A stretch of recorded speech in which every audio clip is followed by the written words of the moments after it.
Hi, so we're here this morning at my kitchen table. I thought I'd do a brief video to go over the results of my week with the second generation Moto G. On the left is my first generation Moto G that I've had for about 7 months. And I had an opportunity to test drive the second generation Moto G because I was able to get it at a discount price if I wanted to keep it. So just some comparisons, thoughts, impressions. The first thing you're going to notice, obviously, is that the second generation phone is larger, both width and length. It's about the same. They're both about the same thickness. They're actually quite similar in build appearance. They have a slightly curved back. There's a dimple here in the back with the Motorola logo. The main camera and flash are all lined up nicely. The first generation phone has a single speaker on the back side, whereas the second generation phone has stereo speakers on the front. And you know, they're still phone speakers, so they're going to be really tinny, but the stereo output's quite good, and there's good audio separation. So, you know, for phone speakers, not horrible having the stereo output, but it's not, for me, it wasn't something that was going to make or break the deal. I'm going to try to fire these up simultaneously so I can show you one difference between the two. So, see if I can get them to wake up here. One more try. There they go. Okay, so now you can see the boot up speed from one to the other. And while they're continuing to boot up, the USB charging port, it's a mini USB port down here on the bottom. At the top is the dual headphone microphone jack. There's also a microphone port for the noise canceling feature during telephone calls. So the phones are booting up, and one of the first things that I noticed as a difference between the two phones is that you know, the second gen phone boots up a little faster. Actually, the first gen phone is taking a little bit longer than it normally would, or it has, at least in my experience. So the first generation phone, let me unlock this one. First generation phone runs Android KitKat. The second generation phone is running, doesn't want to wake up, is running Lollipop. So the operating systems are different as far as their look and feel. The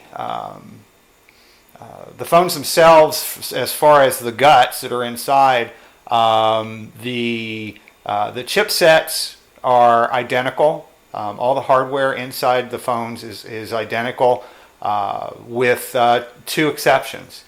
Obviously the screen, this is a 5-inch screen, this is a 4.5. And the one really hugely disappointing thing between these two phones is that this first generation phone is capable of handling 4G LTE data. The second generation phone only operates on 3G networks. It doesn't do 4G. They didn't offer it as a 4G phone because when I learned that, I went to see if you could find one that would work on a 4G network, and they just didn't make those. You know, so if you only lived in the Wi-Fi world, honestly, you'd adore this phone. The screen is large, so it's easier to see, easier to read. It's not quite as bright or as vibrant as the display that comes in the first generation phone, but the size of the screen makes up for it. As far as weight, you'd think this phone would be heavier because it's bigger, and it is heavier to the tune of maybe 4 grams. So for context, that's about half the weight of a dime, so you don't notice that. It does feel a little big in your pocket. This feels nice in your pocket. It's a nice compact phone. This does feel bigger in your pocket, but it doesn't weigh more. So, you know, sadly, this phone's 3G only, and I'm not going to keep it. I'm gonna give it back and stick with this phone, simply because I'm paying every phone plan in the U.S. You're paying for 4G data. You're not going to be able to use 4G data on a 3G phone, and that is, to me, hugely disappointing. Because I didn't figure out the 3G aspect of the second generation phone until within the last couple of days. And then I went looking and found out that you're not going to get it. So I'm really hugely disappointed because I was ready to adopt this phone. So for that reason, I'm going to do the factory reset on it and give it back today, and continue on through life with my first generation Moto G, which I've been happy with all along. The only reason I gave that a shot was because I had the opportunity to try it, but it didn't work out. So if you're in a world where you're on Wi-Fi a lot and you're not going to stream a lot of video, maybe a little audio here and there, and you don't really care that you're not using your 4G LTE data on your phone plan, then this would be a great phone for you, and you'd be quite content with it. It's a beautiful phone. It runs well. Calls sound great.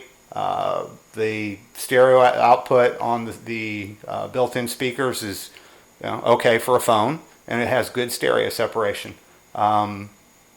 But for me, it's not going to work because I want my 4G. I want to be able to take advantage of that 4G data when I need to. So that's it. If you have any questions, you can always message me, and I'll be happy to answer them as they come along. That's it. Take care. Thanks.